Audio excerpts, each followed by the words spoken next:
watching Let's Chat.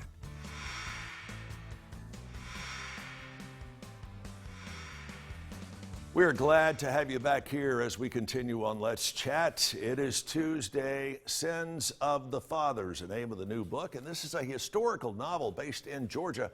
Bryan Powell is the guy who wrote this book, and Bryan, we say, first of all, welcome to the show. Tell me, is this your first book? No, as a matter of fact, it's number 20.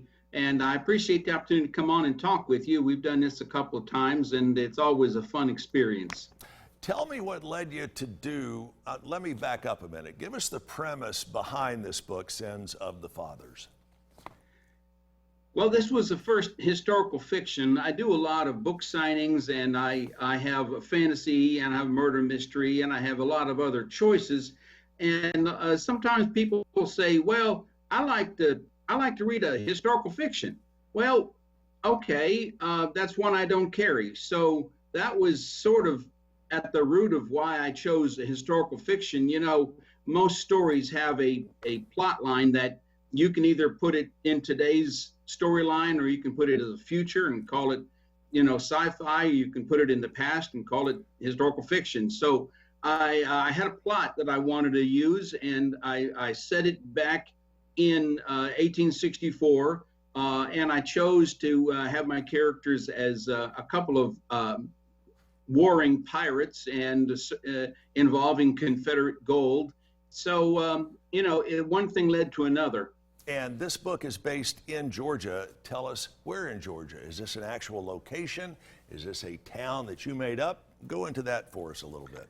Yeah, I did a lot of research as to where I'd like to put the storyline, and with it being historical, I chose Houston, a little town up I-85. It actually is right next door to Brazelton, and the interesting thing that the Houston brothers started this little town, and one of the two brothers had a daughter who married a guy named Brazelton, and thus you have Brazelton and Houston side by side. Right. I did a lot of historical research as to where train locations, where depots were, and just I could hardly write a paragraph without having to go into my search engine and see if that was true or if that was something I made up. So it's historically accurate. I was going to say, a lot of people, maybe even most people,